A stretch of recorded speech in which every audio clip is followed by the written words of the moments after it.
ចិត្តចូលឆ្នាំហើយរកលេសងសាមួយដប់ដល់លេងមិនបានមិនដឹងថាជាតិនេះមានសង្សារនឹងគេអត់ទេមើលទៅហើយអង្គុយសិនឥ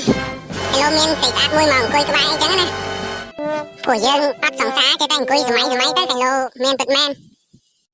អាយ៉ានិយាយលេងមកមែនហេតាដូចជាចាប់ជើងមកហើយមើលរកអង្គុយតិចមើលអាយ៉ានេះឥឡូវគួរតែធ្វើមិននេះបើយើងអត់ដែរធ្លាប់ញ៉ាយស្ដីផងឥឡូវមានតែធ្វើទេទៅមិត្តភក្តិណានិយាយអួតពីរឿងយើងនេះទៅមកយ៉ាងដីដែលយើងថាព្រមទិញហ្នឹងតែឯងទិញគេបានហើយតែតម្លៃកន្លះលានហ្នឹងគ្នាដូចជាខ្វះលុយចាយដល់នេះតែឯងអាចញ៉ាគ្នា4-10លានចាយសិនបានអត់ណាបើថាមិនមកទេឡានយើងអារស់ស្រយហ្នឹងលក់សិនទៅចុះមកប៉ែនេះមិននេះមានលុយចាយណាយ៉ាងមកទៅនិយាយសិតតែ1លានកន្លះលានមិនមកផ្ញើគ្នាសិនណាវើយប៉ុណ្ណឹងសិនហើយចឹងបាយបាយ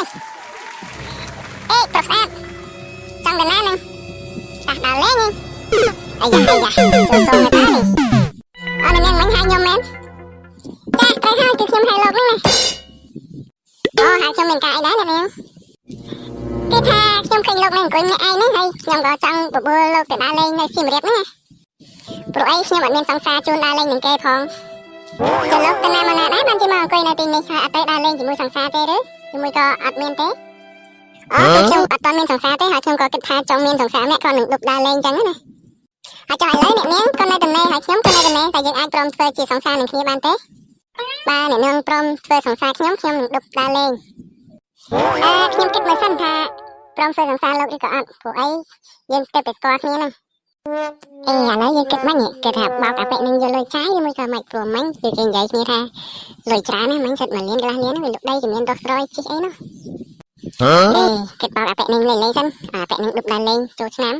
ព្រោះអីអត់មានសង្សារផងអត់មានអ្នកដប់ដើរលេងអូបានលោកនេះបានគឺថាខ្ញុំព្រមធ្វើសង្សារលោកណាហើយលោកកុំបោកខ្ញុំមកសោះណា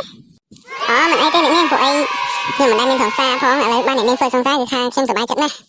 អូខ្ញុំភ្លេចសួរថាតើអ្នកនាងមានឈ្មោះអ្វីដែរអូចាគឺថាខ្ញុំឈ្មោះធីតាអូអ្នកនាងគឺធីតាគឺថាឈ្មោះពិរោះមែនតើហើយក៏ស្រស់ស្អាតទៀតហើយចង់លោកមានឈ្មោះអីដែរអូបាទអ្នកនាងគឺថាខ្ញុំឈ្មោះអាផ្លាប់ហើយខ្ញុំថាបងផ្លាប់ទេណាឥ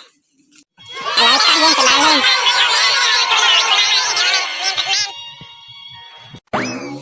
ចាបងផ្លាប់តាយើង